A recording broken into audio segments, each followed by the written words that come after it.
राधे राधे सभी को। जन्माष्टमी की आप सभी लोगों को हार्दिक शुभकामनाएं। जन्माष्टमी भगवान श्री कृष्ण के 8वें अवतार के रूप में मनाई जाती है।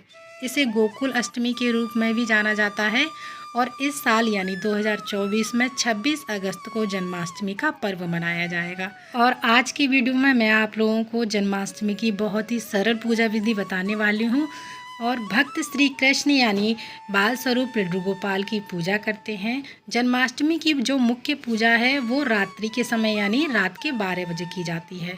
सुबह जिस प्रकार आप अपने लड्डू गोपाल को उठाते हैं, जगाते हैं, सेवा देते हैं, उसी प्रकार हम लड्डू गोपाल को सेवा दे देंगे। आप चाहें तो सुबह के समय भी पंचामृत स्नान लड्डू गोपाल को करा सकते हैं। रात को तो हमें लड्डू गोपाल को पंचामृत स्नान जरूर कराना है। और शाम के समय यानी लगभग 7 बजे के आसपास हम एक लड्डू गोपाल को किसी भी लाल कपड़े से ढक देंगे और साथ ही एक खीरा लड्डू गोपाल के पास में रख देंगे। तो मैंने यहाँ पर लड्डू गोपाल को विराजमान कर दिया है। तो सुबह मैंने लड्डू गोपाल को यहाँ पर पंचामृत स्नान करा दिया था और लड्डू गोपाल जी को जन्म कराने के लिए मैंने यहाँ पर एक माता रानी की चुनरी ले ली है। आप कोई भी लाल कलर का कपड़ा ले सकते हैं जो भी आपके पास है और इसी से हम लड्डू गोपाल का जन्म कराएंगे। तो बहुत ही सरल तरीके से आप लोगों को जन्म कराने की प्रक्रिया बताने वाली हूँ। इस चुनरी या कपड़े को हम लड्डू गोपाल जी के ऊपर ढक देंगे और एक खीरा लड्डू गोपाल के पास में ही रख देंगे। आप चाहें तो 2 खीरे लड्डू गोपाल के पास रख सकते हैं या एक खीरा भी रख सकते हैं और साथ ही एक हम सिक्का रख देंगे लड्डू गोपाल के पास में। इसके बाद में हमें लड्डू गोपाल को बार बार नहीं छूना है। इसके बाद आप घर के कोई भी कार्य कर सकते हैं, मंदिर जा सकते हैं और घर की डेकोरेशन कर सकते हैं, मंदिर की डेकोरेशन कर सकते हैं। जब रात के 12 बज जाएंगे, जब सभी मंदिरों में शंखनाद हो जाएगा, टीवी पर, मोबाइल पर आजकल तो सभी जगह बता दिया जाता है कि लड्डू गोपाल का जन्म हो चुका है। और जब रात के 12 बज जाएंगे उसके बाद ताली, घंटी, थाली जो भी आपके पास है वो बजा करके हम लड्डू गोपाल का जन्म करा सकते हैं। या आप चाहें तो कोई भी भजन गुनगुना सकते हैं या ओम नमो भगवते वासुदेवाय मंत्र का जाप कर सकते हैं। इसके बाद जो भी आपने चुनरी या कपड़ा लड्डू गोपाल के ऊपर ढक रखा है उसे हम बहुत ही भाव के साथ में, प्यार के साथ में हटा देंगे। और इस प्रकार से बहुत ही नन्हे मुन्ने से प्यारे से हमारे लड्डू गोपाल का जन्म हो जाएगा। तो जो मैंने चुनरी उड़ाई थी लड्डू गोपाल को वो हमें हटा देनी है। लड्डू गोपाल जी के जन्म कराने की ये बहुत ही सरल विधि है। इसके बाद में जो हमने लड्डू गोपाल के पास खीरा रखा था और सिक्का रखा था, सिक्के की सहायता से हम जो डंठल वाली खीरे की साइड होती है उसको कट करेंगे। क्लॉकवाइज घुमाते हुए हमें इसको कट करना है और ये डंठल वाला हिस्सा है ये हमें फेंकना नहीं है।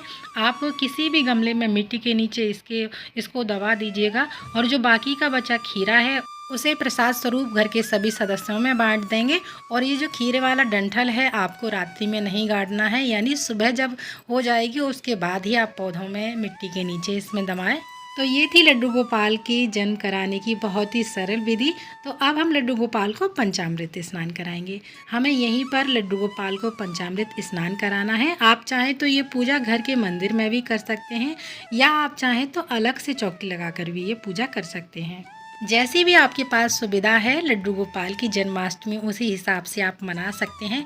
तो अब हमें लड्डू गोपाल को पंचामृत स्नान कराना है। तो मैंने यहाँ पर एक छोटी सी परात ले ली है और उसमें तुलसी दल रखकर हम लड्डू गोपाल को पंचामृत स्नान कराएंगे। आप चाहें तो जिस भी पात्र में स्नान करा रहे हैं उसमें स्वास्तिक बना सकते हैं चंदन से। तो मैंने यहाँ पर तुलसी दल रखकर लड्डू गोपाल को विराजमान किया है क्योंकि इस चरणामृत को हम सभी घर के सदस्य इसको ग्रहण करेंगे, तो इसलिए चंदन का प्रयोग मैंने नहीं किया है। जब रात को ठाकुर जी का जन्म हो जाएगा 12 बजे, उसके बाद ही हमें लड्डू गोपाल को पंचामृत स्नान कराना होता है ठाकुर जी को।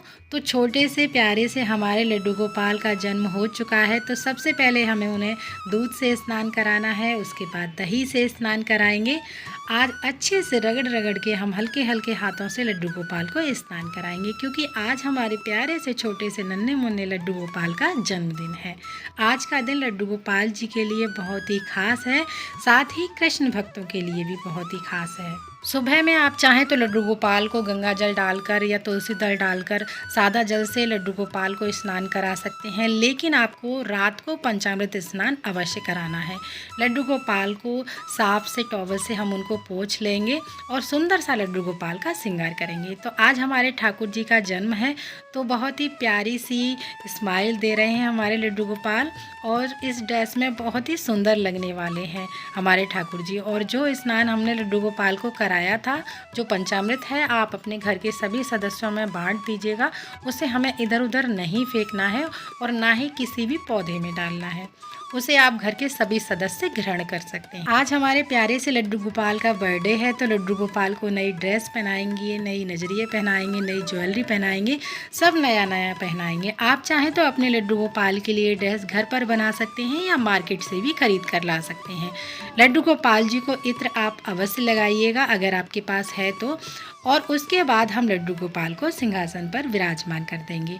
और लड्डू गोपाल को आज के दिन शीशा दिखाना ना भूलिएगा, यानी आईना ज़रूर दिखाइएगा कि लड्डू गोपाल जी कितने सुंदर लग रहे हैं और हमने उनका कितना सुंदर श्रृंगार किया है। तो आज हमारे ठाकुर जी का जन्मदिन है और सुंदर सा श्रृंगार हमारे लड्डू गोपाल का हो चुका है। तो हमारे लड्डू गोपाल जी को भी पता चले कि हमने कितने मेहनत से उनको सजाया है। कोशिश करें कि ठाकुर जी को सारी चीज़ें नई पहनाएं। अगर नई नहीं है तो पुरानी चीज़ें भी आप लड्डू गोपाल को पहना सकते हैं। उनको गंगा जल के छींटे लगाकर आप शुद्ध कर सकते हैं, उसके बाद पहना सकते हैं। और नई चीज़ें हैं आपके पास तो ऐसे ही पहना सकते हैं। उसके बाद में हम दिया जलाएंगे, धूप जलाएंगे, तुलसी दल समर्पित करेंगे लड्डू गोपाल को। और जन्माष्टमी के दिन पूजा के बाद में 1-2 मिनट के लिए आप लड्डू गोपाल जी को झूला अवश्य झुलाइएगा। और झूला नहीं है तो कहीं ना कहीं आप हैंग करके लड्डू गोपाल के लिए टोकरी का झूला डाल सकते हैं, या फिर किसी भी धोती से, कपड़े से आप लड्डू गोपाल के लिए झूला ज़रूर डालिएगा। उनको 1-2 मिनट के लिए लड्डू गोपाल को झूला ज़रूर झुलाइएगा। तो इसके बाद में हम लड्डू गोपाल को तिलक करेंगे, तिलक पर चावल समर्पित करेंगे। और लड्डू गोपाल को जब आप झूला झुलाएं तो बहुत ही सावधानी के साथ में लड्डू गोपाल को झूला झुलाएं, क्योंकि हमारे ठाकुर जी बहुत ही नन्हे मुन्ने से हैं, अभी बहुत छोटे हैं, इसलिए आप लड्डू गोपाल का बहुत ही सावधानी के साथ झूला झुलाएं। अगर आपने लड्डू गोपाल को पहले ही झूले पर विराजमान कर रखा है तो उनको भोग हमें समर्पित नहीं करना है, यानी झूले से उतार कर भोग समर्पित करें, या फिर पहले भोग समर्पित कर दें लड्डू गोपाल को, उसके बाद ही झूला झुलाएं। तो अब मैं यहाँ पर लड्डू गोपाल को भोग समर्पित कर दूंगी। तो देखिए, भोग में आप लड्डू गोपाल के लिए घेवर रख सकते हैं, धनिया पंजीरी आप लड्डू गोपाल के लिए ज़रूर रखें। और जो भी आप भोग परोस रहे हैं लड्डू गोपाल के लिए, उसमें तुलसी दल ज़रूर रखें। अगर आपके पास फूल हैं तो फूल समर्पित कर देंगे लड्डू गोपाल को। लड्डू गोपाल के जन्म के बाद में जो भी आप भोग समर्पित करते हैं उसमें धनिया पंजीरी ज़रूर समर्पित करते हैं, या फिर आप चाहें तो आप आटे की पंजीरी बनाकर उसका भोग समर्पित कर सकते हैं। इसके बाद आपके पास जो भी मिठाई है वो लड्डू गोपाल को भोग में समर्पित करेंगे, या आप चाहें तो लड्डू गोपाल को 56 भोग भी समर्पित कर सकते हैं। 56 भोग आप दिन में भी समर्पित कर सकते हैं लड्डू गोपाल को। इसके बाद में धूप दीप दिखाएंगे और आरती करेंगे।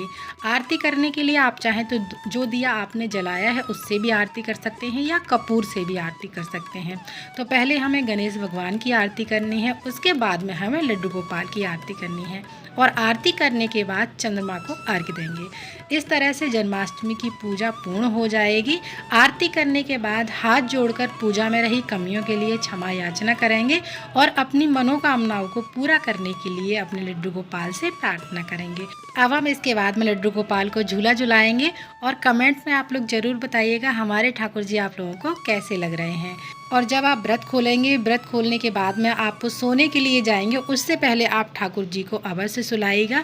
तो हमारे प्यारे से ठाकुर जी गलती से भी पूरी रात जगे ना रह जाएं, यानी झूले पर बैठे ना रह जाएं, इसलिए आपको लड्डू गोपाल को ज़रूर से सुलाना है। तो जन्माष्टमी की सरल पूजा विधि आप लोगों को पसंद आई हो, अच्छी लगी हो तो कमेंट में राधे राधे ज़रूर लिखिएगा। साथ ही हमारे चैनल को सब्सक्राइब करना ना भूलिएगा। साथ ही जन्माष्टमी से जुड़ी हमारे चैनल पर सारी वीडियोस आती रहेंगी। तो फिर मिलते हैं अगली किसी और वीडियो में, तब तक के लिए आप सभी को राधे राधे, हैप्पी जन्माष्टमी।